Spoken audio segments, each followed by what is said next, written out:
Hi guys, Jimmy here. Welcome back to my channel. So it's day 20 of my 31 days of Halloween, and I just want to start by saying thank you to everybody who has not only watched but commentated on all these vlogs that I've done. Thank you so much, and it has kept me going, but we're nearly at the finishing line. So today's vlog, we're going to be talking about An American Werewolf in London, a film that I came across after watching a music video. So yeah, it was directed by John Landis.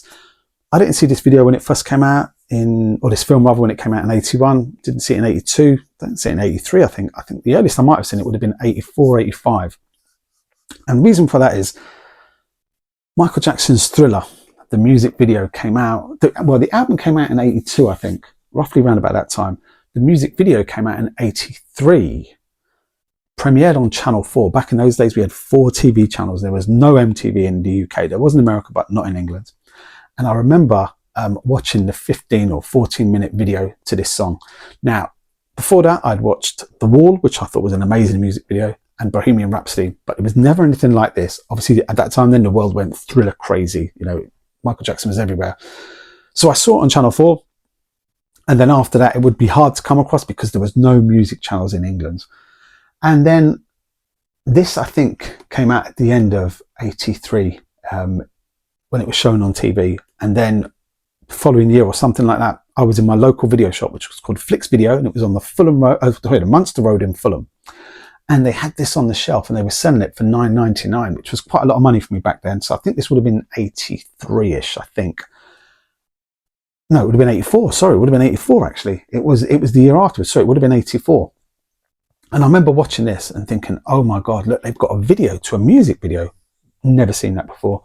And I brought it, came home, watched the video to Thriller about 10 times that day. Must have just kept going through it, watching it, rewind it, watch it, rewind it. But then I thought to myself, actually, it's got the making of it. Let me watch the making of it. And in here, Michael Jackson talks about watching the film American Werewolf in London. And when he saw that, he said, right, that's the person I want to direct the music video to Thriller. And then apparently his people got in contact with John Landis, and John Landis goes, sort of, Michael Jackson from the Jackson 5?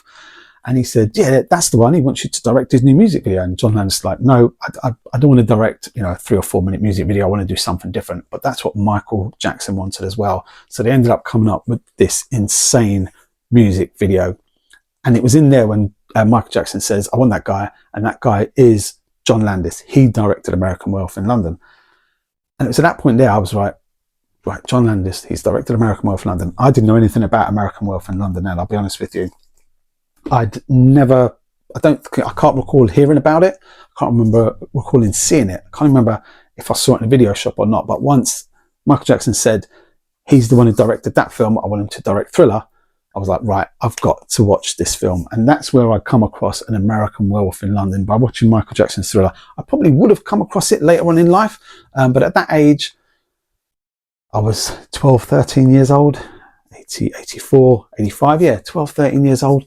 And I just thought to myself, right, got to get this. I was actually probably younger than that, 2, 8, 2, 10. No, yeah, about 12, 13 years old. And I thought, right, I've got to watch this film. And I did.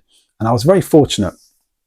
Not only because it's a great film, but I remember when I got to the age of 16, 15, 16, I remember going down to Piccadilly Circus, how it was like it was in the film, with all the big billboards that were around the edge of Piccadilly Circus. Not like it is now, which is just all dull and just no life to it at all now, but where they've just done the advertising boards. But I remember those old advertising boards around Piccadilly Circus. What a time it was. It's a great film, stay on the road, stay off the moors, stay away from the moors. And whenever I watch it, I always reminisce about the end scene in Piccadilly Circus, because it was a time when it was just so different back then. As I said, now it's just the neon lights, and it's a shame they ever changed it. But, progression, time moves on, things like that. But that was how I came across An American Werewolf in London. If it wasn't for watching Michael Jackson's Thriller at that age, I wouldn't have discovered this till many, many years later, probably till I was in my late teens or early 20s at least. But thanks to this, Michael Jackson's Thriller, I managed to watch it when it would have been 85, so I would have been like 13. Yeah, I would have been like 13, 14 at that time. And that was how I come across American Werewolf in London, and why I always look at it very, very fondly. The fact that it is an amazing film. adds to it. Got the Arrow edition here. Got the classic, this is going to fall. This is going to fall. Got the brilliant Play.com version of the Blu-ray Steelbook. Look at that. Look at the back on that. That was just, when I saw that on eBay, I had to get that. There you go. See, I managed to hold it up. I didn't want to stick the poster down. So yeah, got that off Play.com. Got that off eBay. It wasn't too bad actually. I think I paid about £25 for that, and it was in very, very good condition. But anyway, guys, that was today's vlog. Thanks for watching. Take care, stay safe, and I'll see you real soon on my next one.